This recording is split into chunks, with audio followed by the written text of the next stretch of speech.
L'accès à l'eau potable, c'est de pouvoir disposer en gros de 50 litres par jour et par personne au point de consommation et pour couvrir tous les besoins, l'hygiène, la cuisine et la boisson. Il y a beaucoup de projets qui sont faits et il y a beaucoup d'argent qui est dépensé avec pas mal de réussite pour développer des réseaux d'adduction d'eau, des canalisations qui amènent ces 50 litres au domicile des consommateurs. Mais ici, dans ces petits villages, en fait, il y a de très fortes chances qu'ils ne voient jamais arriver le bout d'une canalisation ou alors dans des décennies parce que pour des raisons évidentes de coût de ces installations, eh bien, on commence à faire ça d'abord dans des concentrations de population importantes, des villes, des gros villages.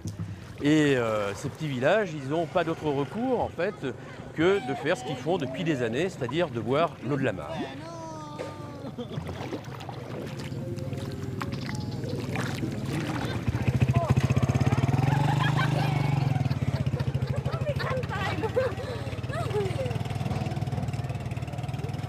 L'objectif de Mille et une fontaines, c'est un objectif de santé pour ces populations. Ça consiste d'abord à leur permettre déjà au minimum de boire de l'eau potable, d'arrêter de boire une eau qui les rend malades, d'arrêter de boire l'eau de la mare et de pouvoir consommer 2 litres par jour d'une eau qui soit saine, qui ne les rende pas malades.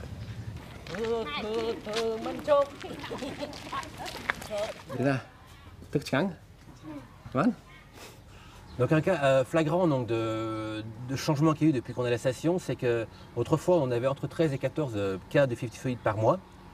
Et là maintenant, donc, enfin je sais qu'en 2006, on devait être à 2 ou 3 cas pour l'année. Et à coup sûr, donc, ces cas de 58 sont dus aux gamins qui vont manger des coquillages à l'entrée. Et donc c'est des coquillages qui ont été en plein soleil et j'ai beau l'interdire, c'est flagrant.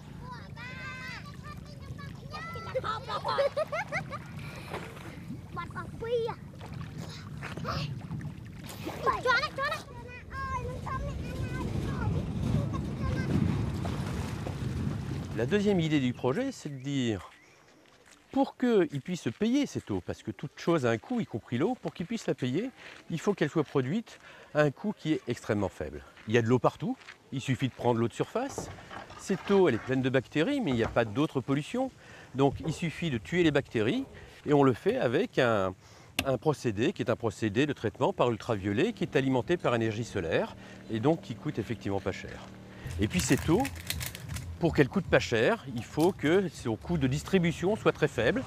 Et là où on a le coût de distribution plus faible, c'est quand on la consomme sur place. Donc l'idée, c'est de créer des activités de production d'eau qui soient éminemment locales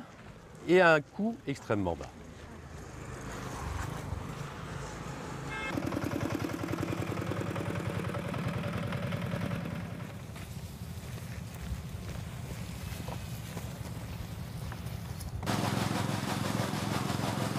Song khum ta khnyom nung thwe ta to tiet pro we a chui oi krusar ba khnyom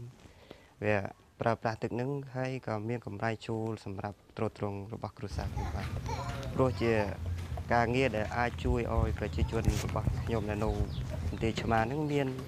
គេហៅថាសុខភាពល្អ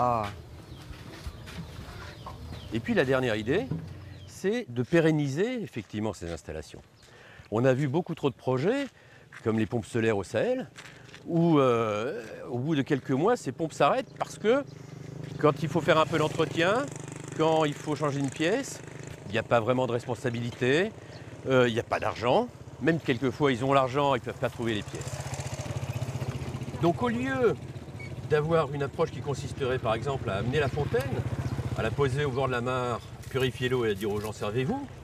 et là on sait qu'au bout de quelques mois ça ne marchera plus. En fait l'idée c'est de créer une activité économique autour de cette production d'eau. L'idée c'est de prendre une famille et de lui dire voilà on vous offre une opportunité qui est de créer un petit business de producteur d'eau au bénéfice de votre communauté, au service de votre communauté. Vous allez prendre l'eau, vous allez la purifier, vous allez la mettre dans des bonbonnes et vous allez revendre ces bonbonnes aux gens du village. Il faut que vous les vendiez à un prix très bas, sinon ils ne pourront pas acheter. Mais il faut que votre chiffre d'affaires vous permette de vivre et puis il vous permette surtout d'entretenir l'outil de production. Et là, on a 30 années de projets de microfinance qui montrent que la meilleure façon de sortir de la pauvreté, c'est de créer une activité économique et que le frein pour créer ces activités étant souvent l'absence de capital, si on leur apporte effectivement le capital, l'outil de production initial, on les forme, eh ben on sait qu'ils vont tout faire pour bien gagner leur vie et pour faire en sorte que cette activité, elle perdure, et ceci au bénéfice de la communauté. ញ៉ាំទឹកស្អាតមួយពិនមួយមានសុខភាពល្អ